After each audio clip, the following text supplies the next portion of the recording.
Or hey everyone, welcome to Krishiv Talks. After a long time, I think I miss podcasting, but you know what? I'm committed to bringing some amazing guests. And sometimes it can take longer to bring a guest who is very valuable and at the same time who is equally passionate about creating this kind of podcast together so that it's a win and a win scenario, win scenario for everyone, for the community, for the guests, for myself, for the channel, for humanity. So today I have a very special guest right from Manchester in the UK, one of my favorite places, Manchester, the northwest of the UK. And uh, Rebecca and me, we are today going to talk about how entrepreneurs and freelancers don't tend to take their time off. This is something that I've been experiencing in my life, and I think many of you must have been, living under this illusion where, you know, more hours, more money means better life. But you know what? Inflation will take away all that extra money that you have made by working those extra hours. In fact, right before recording, we were talking about this that sometimes resting leads to creativity, and creativity leads to ideas that can maybe generate additional revenue from the existing number of hours, which is basically raising the efficiency of your every working hour, every working minute. And let's begin the conversation with Rebecca Scoular.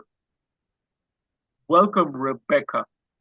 Thank you. Thanks for having me. I mean, it's quite the topic, to be honest. Having worked one-on-one with so many wonderful, successful, intelligent business owners, entrepreneurs, whatever they like to call themselves, the biggest thing that is difficult is actually getting them to take time away from the business and not just away from the business or thinking they're away from the business with the laptop close by or the phones close by. It's really taking time off that allows them to recharge the batteries so that they can be their best selves because most of the time they're problem solving. And it's very difficult to be creative if you're tired. You see everything as more of a challenge rather than a task that you can just handle quite easily. And I know it's hard for myself as well to actually take time off. In fact, the weekend just gone, I was caught out on my laptop on Saturday morning, even though I had said no laptop, no work this Saturday, and I got caught out by the family. So it was a case of, okay, all right, I'm going to shut the laptop down. And then I didn't touch it for the rest of the day. But it really is something where we have to force ourselves because if we love what we do, it is really hard to switch off. It can be our passion, it can be almost our obsession. But what we find is that we start businesses so that we can have freedom, and yet we find ourselves with maybe a really well-paid job that we're really tied to, and we're working more hours than we would do if we were in an employed position. And we might even not be getting paid as much because of the kind of hours that we do put in. Um, so giving ourselves that time off, it is a really tough thing for a lot of entrepreneurs to do, and yet it is a prerequisite of creating results and success in the business. We often think that free time or giving ourselves that time off is a reward for working hard. And we've all been there where it's like, okay, yes, I just need to get through this period. I just need to get through this. And once I get to the end of this, then I can take some time off. And often when we do, then what happens? We get ill. You know, our body just shuts down on us, and then we're not feeling well, and then we can't enjoy that time off. And our body tells us that, you know what, you actually now have to take more time off than you would have needed to if you had just taken the time off as and when you needed it. So we're constantly pushing, we're constantly doing, and then we are running on empty. And so when we're in our business or we're being a parent or we're being a spouse, we're not our best selves because we're running on empty. We're tired, we're agitated, we're frustrated, we're drained of energy. And yet that time off, that time out, we don't give ourselves permission to do that. And yet that is so important. And in fact, just on Friday of the week before last, I went and had a Reiki session, and I know you know you enjoy all of those kind of things as well. And I'm going quite Yeah. regularly, and each time there's something different that's coming out of the session. And this particular session, she said, I had to slow your nervous system down. I had to slow your energy down. You're in this go, go, go, you know, this mode of just plowing through.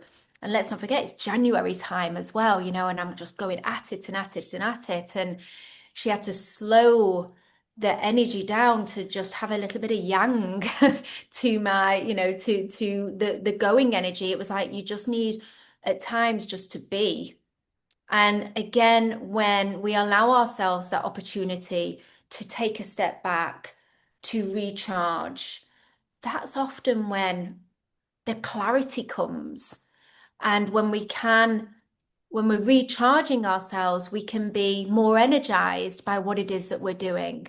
And again, as I say, we can be way more creative, which is what our businesses need us to be, rather than the constant plowing through it and the constant hustle, which is what we can get into that habit of doing. It's actually about giving ourselves permission to step back, recharge the batteries. And I had a workshop the other day with some members, and it was a really deep conversation.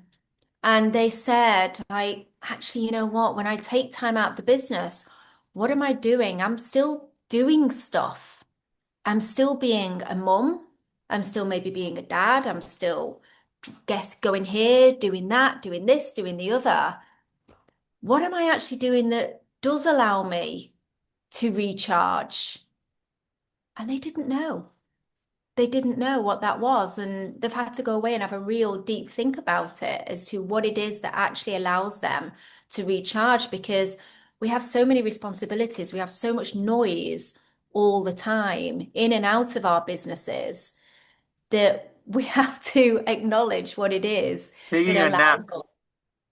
Yeah, have an Taking a nap. afternoon nap. Yeah, absolutely.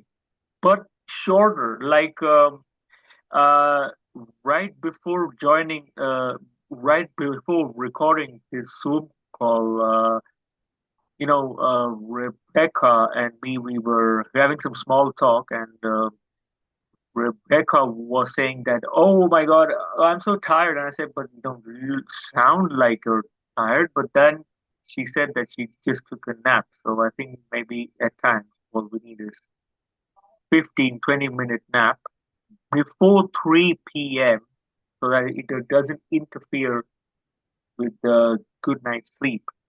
That itself, I think, is a very good habit. And I think the Japanese practice is because technically, Rebecca is tired now, but she took a nap, so she recharged. And that made me think that, oh, wow, nap really has some significance.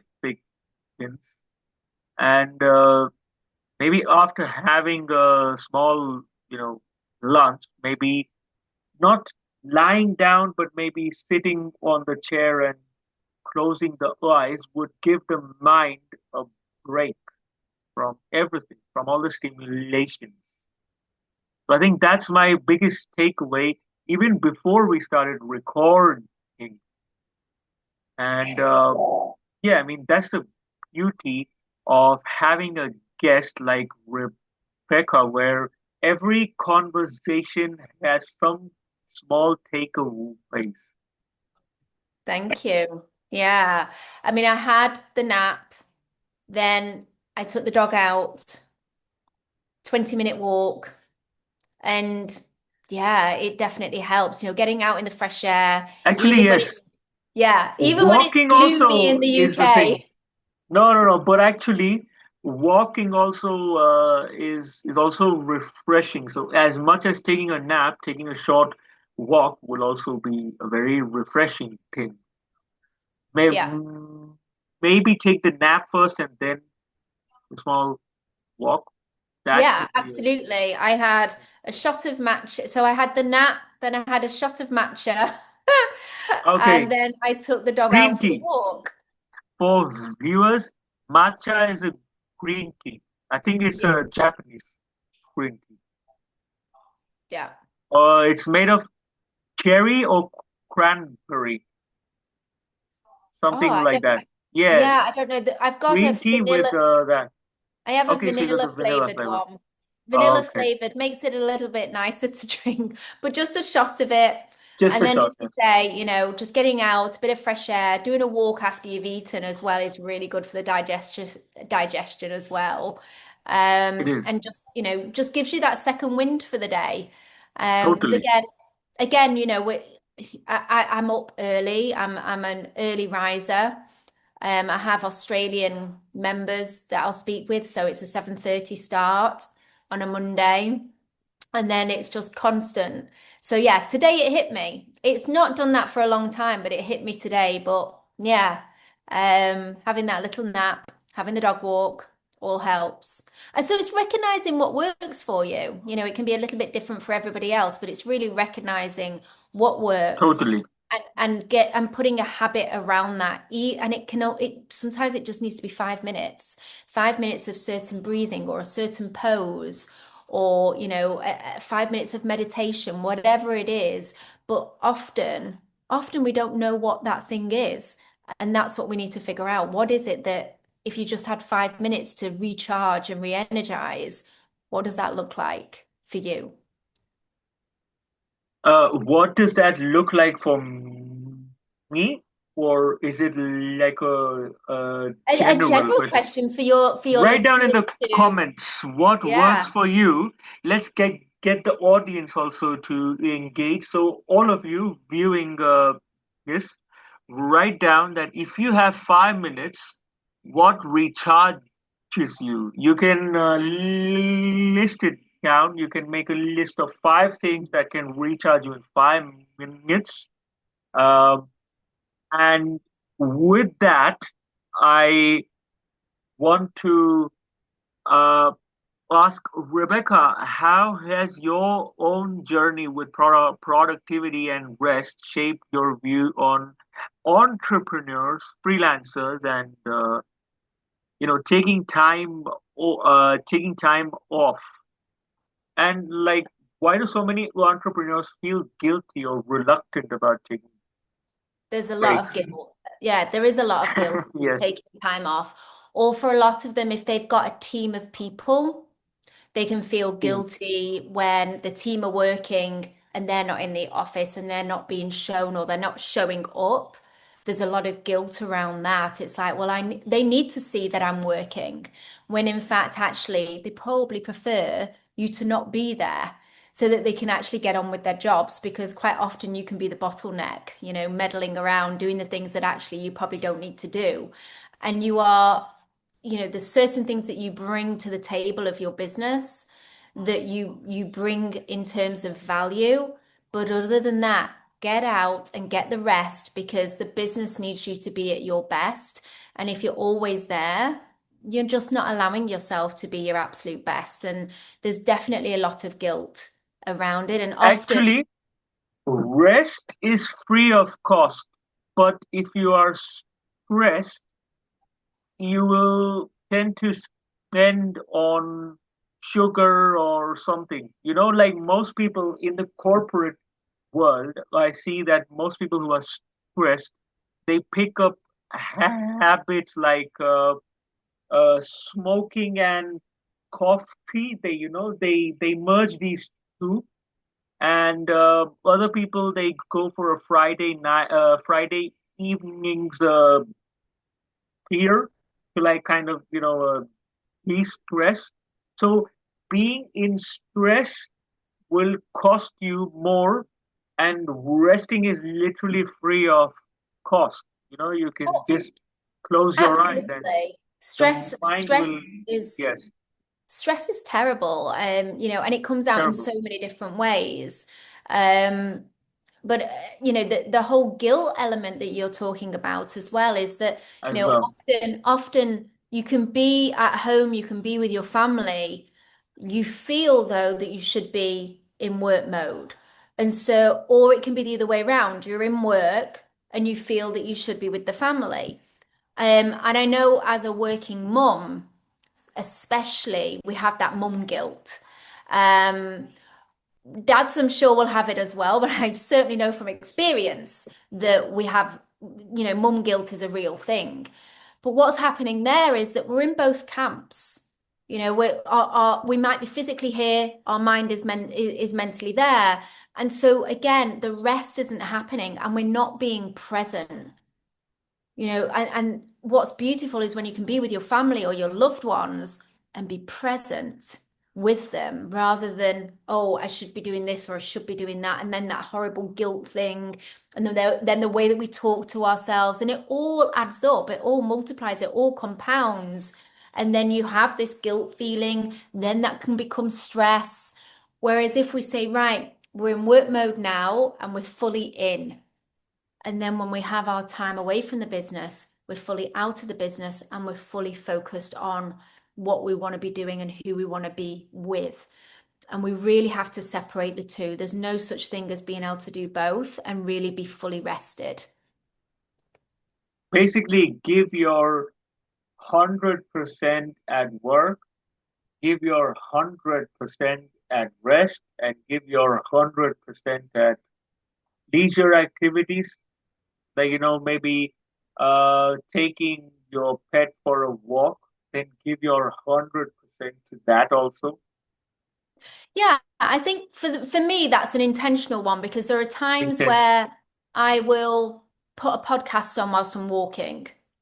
There are also times Yes, where that's intentionally I won't because it's like, no, I'm just going to allow my mind to wander. I'm just going to enjoy yes, nature. yes, But then there's other times where I go, right, no, this is the time where I'm just going to listen to what I'm listening to and get some thinking done in that way. So again, it's like, what type of dog walk is it? It's only the same with the dog. It's like, is it a walk where I just allow him to do a lot of sniffing? Is it a walk where I take a ball with me and he's doing a lot of running? yes. The same kind of thing. What type of walk is this going to So, be? Rebecca, follow-up question. How do you decide when to let your mind wander and when to keep your mind engaged? Like, imagine you're taking your pet for a walk every day, if I'm not wrong. How do you decide today I'm going to listen to a podcast, maybe Krishiv Talks, and today I'm not going to listen to anything, no audiobook, no podcast. How do you make that decision?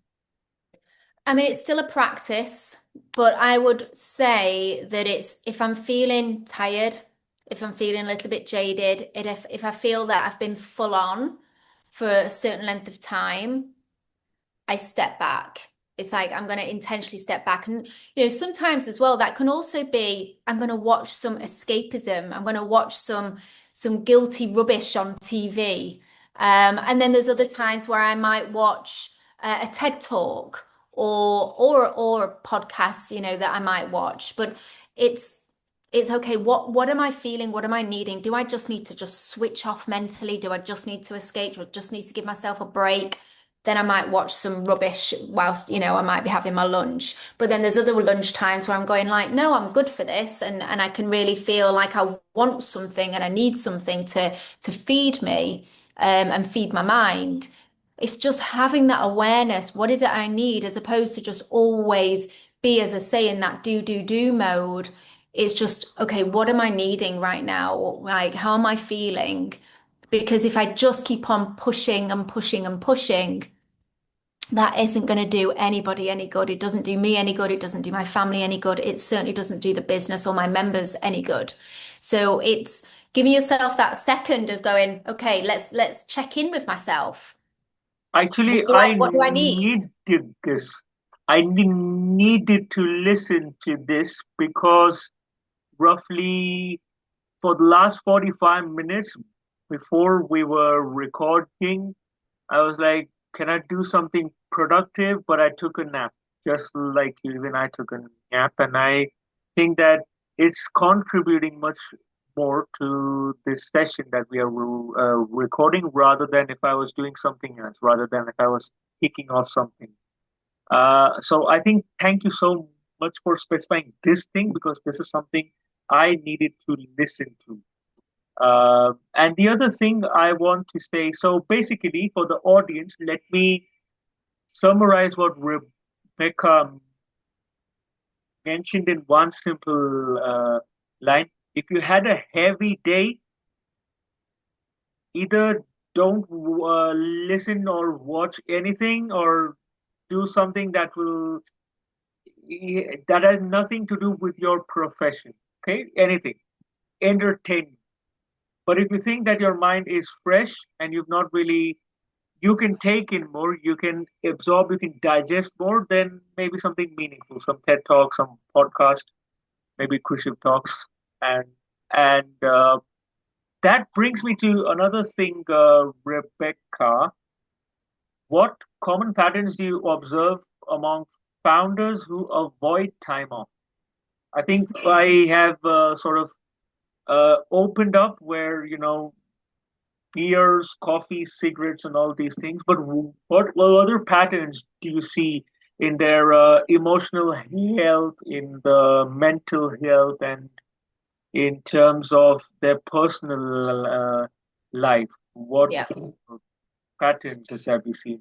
I mean, a Apart big from part, bad habits, we've touched upon it, but like, yeah, a big part of it is what you said before is stress, and it when I see people that I work with, and you can tell, and it's like, time out. Seriously, like, you are the most important, person here.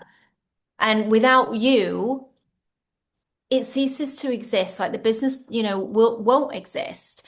And of course, we're trying to build businesses that can run necessarily without you, if you want a self-managing company.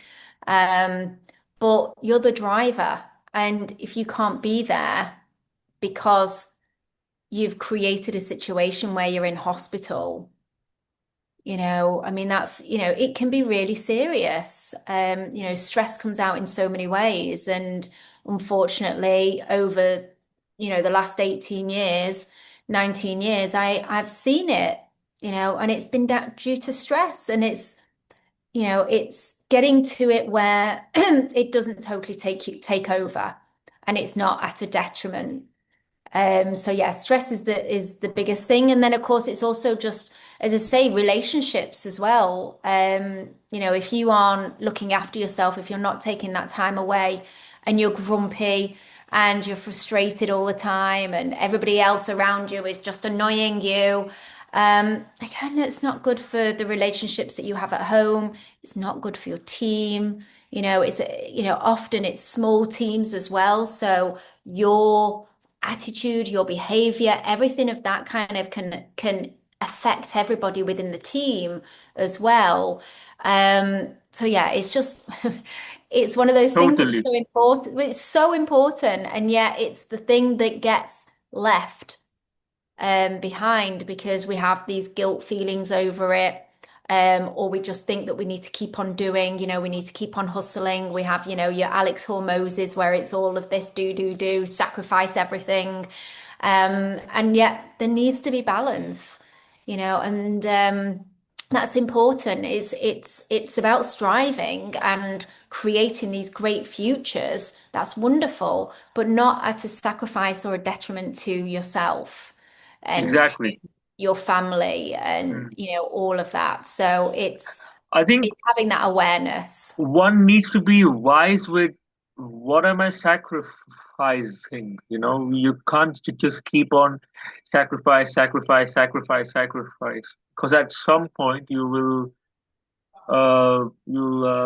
backlash. That's how the human mind manifests. There's a limit to how much one can sacrifice. Yeah, absolutely. That brings me um, to another thing is that are there any simple practices you recommend that help leaders step back without losing momentum? Because we all are, you know, we don't have the luxury of facing another lockdown to take that time off to start with some simple practices, but those who are most of the world is already in a momentum. Yeah. That case, like what simple practices could we do? I mean, there's many that I could recommend if I'm honest. But it's self-awareness as to what tasks you're doing in your day and what energy those tasks need to bring to that day and clumping those kind of activities together as best as you can. Often what we're doing is we're having days that are very, very similar to one another. So your Monday, your Tuesday, your Wednesday, your Thursday, your Friday, if you're working, let's say those 5 days in a week they all seem to be pretty much the same. And it's a real mix of activity, which then means it's a mix of energy that you're having to bring to your day. If you could look at listing all of your tasks that you do and go, okay, well, for that particular task and that particular task, I need to bring my A game. It's all about driving the business forward. I need to have this kind of real high energy. I need to do my power poses, that kind of thing. But then actually, there's this part of the task that I do where it's more of a calmer, reflective, creative type of energy that I need to bring to that. And you'll have those different tasks that you do that bring different energy. And what you really want to be able to do as best as you can is clump them together so that when you get up in the morning, you know what kind of energy you need to bring to that day and you tighten up your tasks so that you're not having to switch from one type of energy to the other type of energy. And that will really help you to be more excited by your day and it will help you to manage your time better.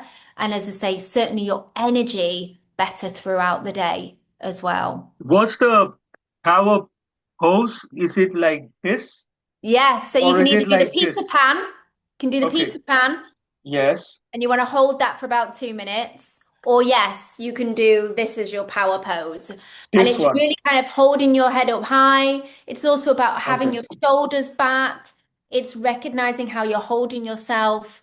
And, it's a fake it till you make it kind of thing, right? So it's uncrossing, anything like your arms or your legs, and it's just having space there.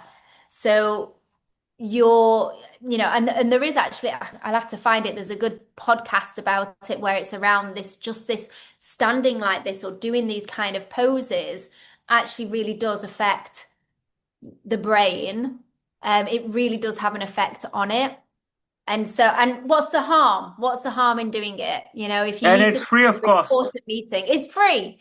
You It's go into free. an important meeting, just do your power pose before it, but just be aware and conscious of how you might be sitting or standing, and it will project and it will also start to sink into the subconscious as well. By the way, since I mentioned about that power pose, I've changed my posture and I can feel the difference. So I was sitting like this, and now I'm like this. I Yes. think I think the transformation has already begun. The There we go. podcast There is we still go. going on, but the transformation has just begun in the midst of this session. Love that. But yeah, I mean, there's so many like tips and techniques that you could do. And another one that I recommend is rather than starting your work day, going straight into your emails, straight into meetings, do the first hour of your day, work day. So obviously, if you've got the luxury of the first hour of your day personally, to do your workout, to do your journaling, to do your meditation, whatever it is that works for you, in your work day, do the one thing that you deem most important for the business before you open up emails, meetings, all of that. So the first hour, what is the one thing that you're going to do in that first hour before you let the entire world come at you with its agenda? Exactly. So maybe reach office or log on or switch on your laptop in case you're a remote worker 1 hour before, and then you know that from 9 o'clock the chaos is going to begin. So maybe start at 8 o'clock and give yourself that room for creativity and for doing things that mean to you. Maybe practice small keystone habits, reading a page or two or something. Then begin the meetings and emails. Yeah. It's about taking charge of an element of your day. And it's probably the Correct. easiest way to do it is just my first hour of my working day is for me to take one thing that I know is important to me and get that done before I get distracted by everything else. And By then everything everything else, else yes. comes flying at me and the noise starts up. It's like, what am I going to do? That is the one thing that's important that I can handle and tick off so that I feel really good about my day before it all starts coming at me. And then I have to be responsive and respond to everything else. I can be active in what it is that I want to do and be, proactive. Totally. So that was amazing. I want to thank you, Rebecca. There's a lot that I've learned. Uh, Bonus tip for the audience: do not ignore your posture. You know, maybe use the power pose to fix your posture. Chest in front, back slightly. You know, I mean that's the way one should even sit on a chair, not like how I was sitting in the first half. Maybe I was a bit launched, but this is the way to go about, and I hope I maintain this posture in the upcoming sessions as well.